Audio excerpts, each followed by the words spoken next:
La situación de ACE también ha estado en el tapete durante estos días. ¿Qué pasa con su situación patrimonial? ¿Qué pasa con las deudas? De esto también hubo un informe. Lamentablemente también hay que hablar de una empresa que cierra y que deja puestos de trabajo con gente desempleada. Estamos hablando de Calcar, que como ustedes ya saben, porque lo informamos aquí en VTV, cerró en el departamento de Colonia. Esto y además también la palabra de la ministra de Industria lo tenemos en este segmento de VTV al Día.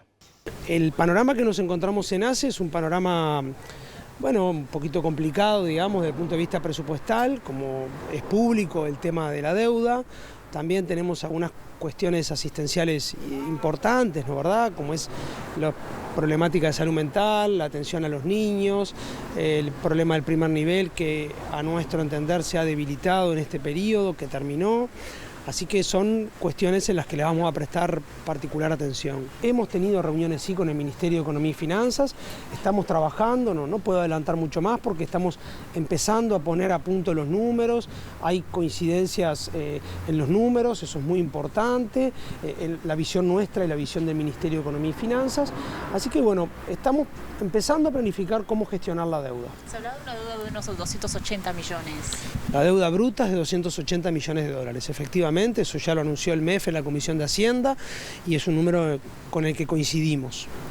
Nos preocupa mucho, de hecho hoy de mañana teníamos una reunión justamente para evaluar la situación y los efectos que esta situación está generando, sobre todo en algunas localidades del interior, y estamos trazando junto con el Ministerio de Trabajo y con la Dirección de Planeamiento y Presupuesto algunas acciones. No es fácil de resolver, porque se trata de un fenómeno estructural, en algunos casos con razones de competitividad, que Uruguay claramente no presenta en términos comparados salarios baratos y es algo que no querríamos favorecer, y en otros casos se trata de situaciones de lo que está ocurriendo en la cadena de producción láctea y por tanto no son fácilmente solucionables desde la política pública. La principal preocupación que tenemos nosotros en esos casos son las personas que quedan desocupadas y encontrar una alternativa laboral para que esas personas no queden en una situación, sobre todo en algunas localidades del país, en una situación compleja. En eso estamos trabajando.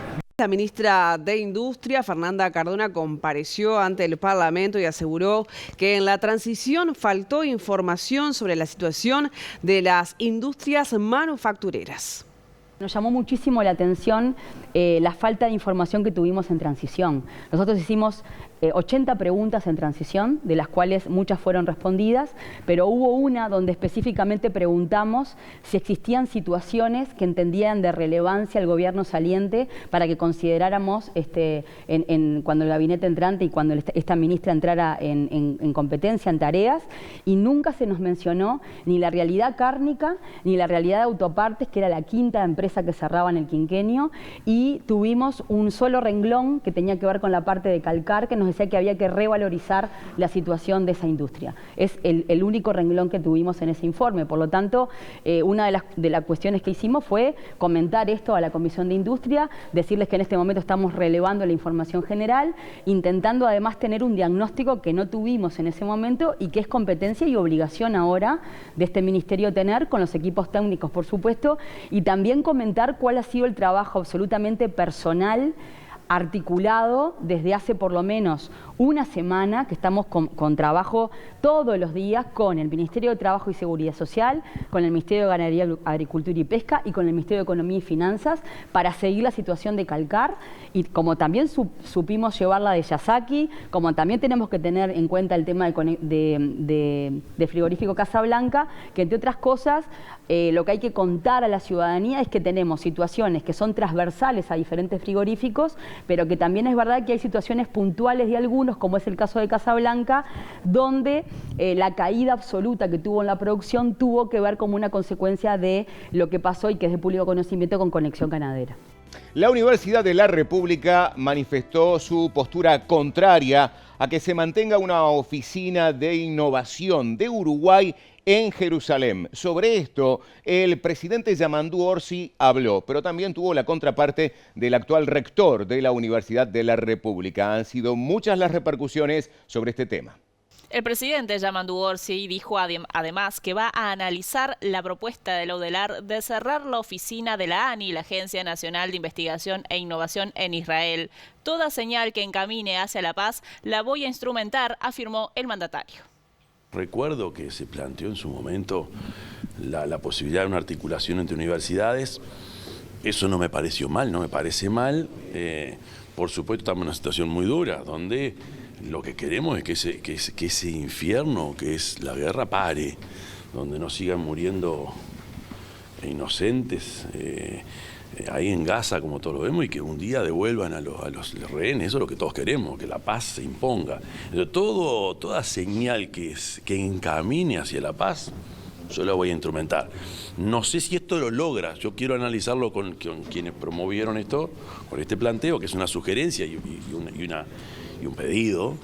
Quiero analizar cuánto aporta, cuánto contribuye, e incluso quiero analizar qué tanto se avanzó. Yo creo que no se avanzó mucho en ese acuerdo, lo que no es buena señal, más allá de la circunstancia esta actual.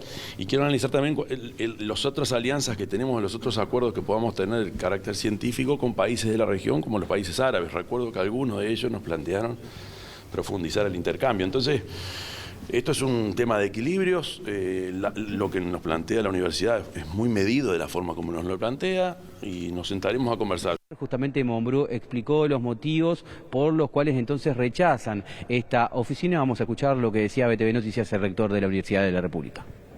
Fue un ida y vuelta breve al final, en donde se planteó la resolución de la Universidad de la República desde la inconveniencia por el momento, por la situación que se está viviendo, y en términos generales se recordó todo el trabajo que la Universidad de la República viene realizando con diversas instituciones israelíes y con iniciativas varias que ha tenido la ANI. En ese marco fue que se dio la conversación y planteamos nuestra esperanza de que exista paz, armonía, convivencia en la zona y que en algún futuro se pueda trabajar razonablemente como se ha venido haciendo hasta ahora. ¿Esta postura se va a hablar? ¿Se habló? ¿Se tuvo algún contacto con las autoridades de la educación y del gobierno? No, básicamente fue una resolución que se tomó anoche, es la primera vez que tenemos una instancia y lo que hacemos es simplemente explicar el tema de la oportunidad de una oficina en Jerusalén en este momento. Esa unanimidad es muy desalentadora y da cuenta la fuerza que ha venido tomando últimamente estos sectores antisemitas, ¿no? Porque no es la primera circunstancia. Ustedes recordarán lo que pasó hace poco en la Facultad de Humanidades con una charla de un profesor también de una universidad israelita, ¿no? Le hicieron un escrache.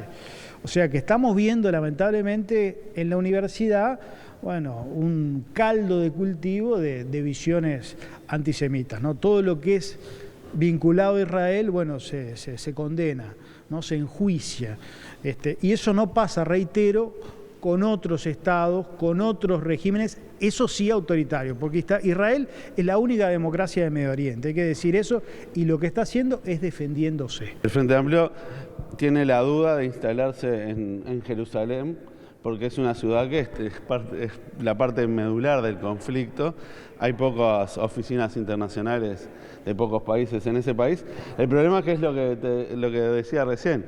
La señal de instalarte es fuerte, pero la señal de irse es muy fuerte, es más fuerte que de irse. Y son esos compromisos que nos fue dejando el gobierno que se estaba yendo, esas pequeñas bombitas de tiempo que nos terminan explotando, como es el caso de Arasati y este tipo de realidades que se tienen que terminar concretando en este periodo, pero que sabemos que son conflictivas. Hasta aquí el repaso de la información más relevante que tuvimos durante la semana en este compendio que se llama BTV al Día. Por supuesto que a ustedes les invitamos a que sigan en la pantalla de BTV disfrutando de nuestra programación, y una vez más un saludo grande a Emiliano Wigman, quien es el titular de este espacio que por estos días se está recuperando de una muy pero muy leve afección. Un abrazo, un saludo grande para ustedes, que tengan una muy buena semana.